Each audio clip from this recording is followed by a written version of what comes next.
Сәлем достар, бұл құпия каналы, сіздермен бірге Альфия. Достар, бұның алдында мен ұрыс керістен қалай құтылу керек екен видеосын салғанмын. Егер көрмеген болсаңыз, каналымызға өтіп, сол видеоны қарауыңызға болады. Ал бүгінгі видеоның темасы, әрине көрерменнің сұрауы бойынша, күйеуімнің жолын ашып, ісі алға басу үшін не істеу керек екен темасына видео түсірген болатын. Достар, қазір ол техникаға не қажет екендерін барлығын түсіндіріп өтетін боламын. Бұл техниканы кімдерге жасауға болады? Бұл техниканы інісіне, немесе ағасына, күйеуіне, бұны тек міндетті түрде тек ер адамдарға арналған, ер адамдар үшін жасауға арналған техника. Осы техникадан кейін жолы ашылып, ісі алға басатын болады. Бизнес болса бизнес жүреді, жұмыссыз болса жұмысқа тұрады. Көп финансовый проблемаларын шешеді. Кезінде достар, мен де өз жолдасыма жасағанмын.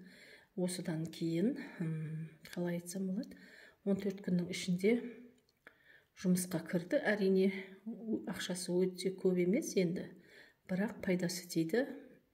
Бірақ бір жылдан кейін өте жақсы ақшасы көп жұмысқа тұрды. Өз практикамды қолданғасын сіздерге айтып жатырмын достар. Сіздерде жасауларыңызға болады.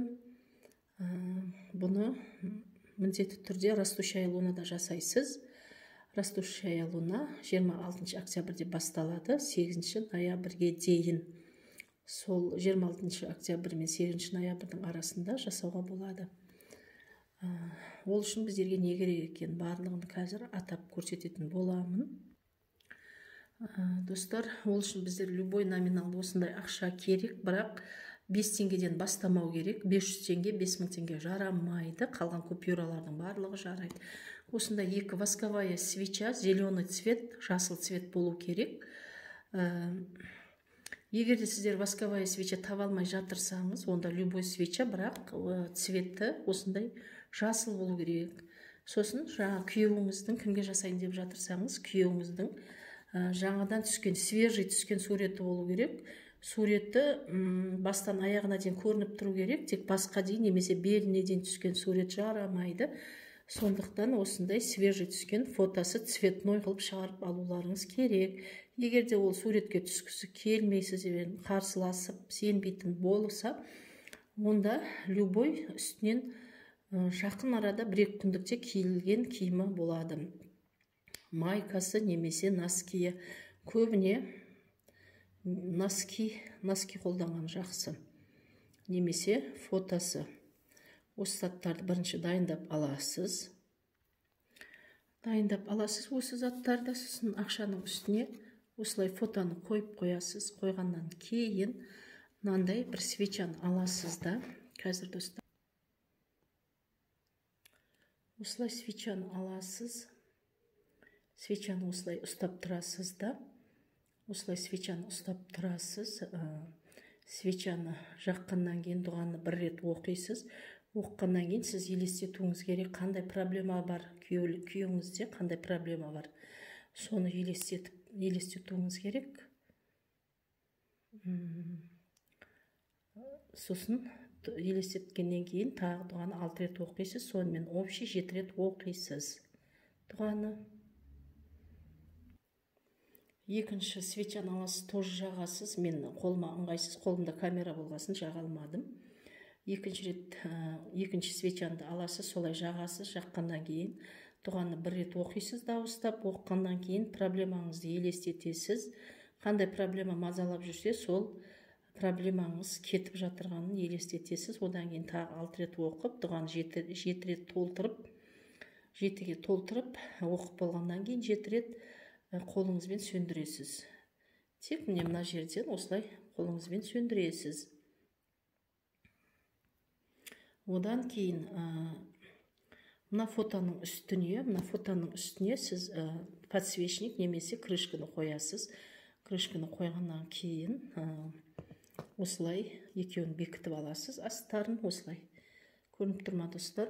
Осылай қойып свечаны осы екеуін бірден жағасыз. Жаққаннан кейін осылай, мен жақпай ақ қояйын, қолымда камера болғасын. Осылай бірінші бір свечаны, екінші ана свечаны жағасыз.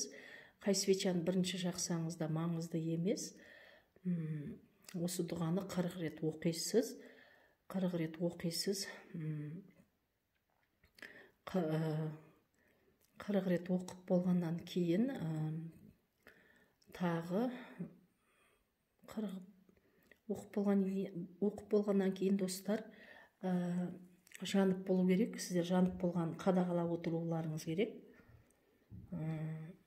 Мысалы, жанып болды делік, сонда мынандай қалдық қалады. Жанып болғаннан кейін де дұғаны тағы 1 рет оқисыз.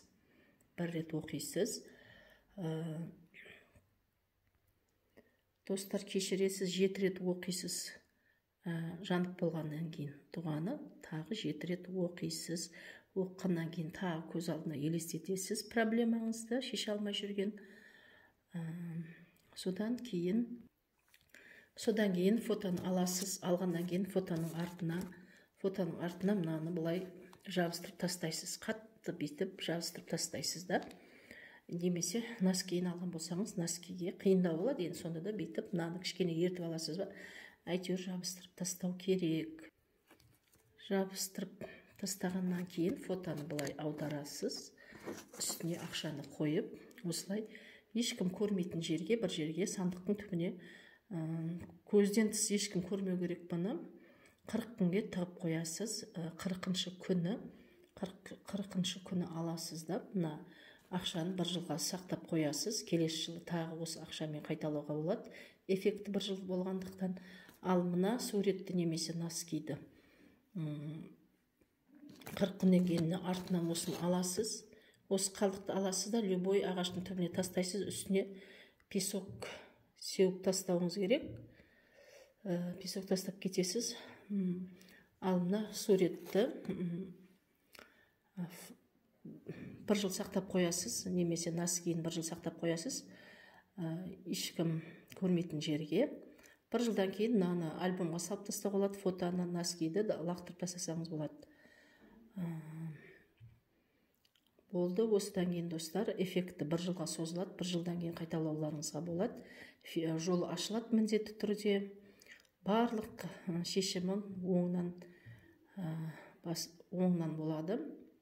Ақша келе бастайды, денсаулығы түзеліп, қалай айтсам болады, өзін жақсы сезінеді осыдан кейін. Бірақ сіздер ана 40 күнді санаған кезде бір затқа жазып жүресіз ба, немесе бірдемеге белгілеп қоясыз ба, бірақ шатасып кетпеулеріңіз керек. Егер де шатасып кетсеңіз, техниканы қайта жасауыңыз керек. Болды достар, мен сіздермен қоштаспаймын. Келесі видеода кездескенше сау сәлемет болыңыздар.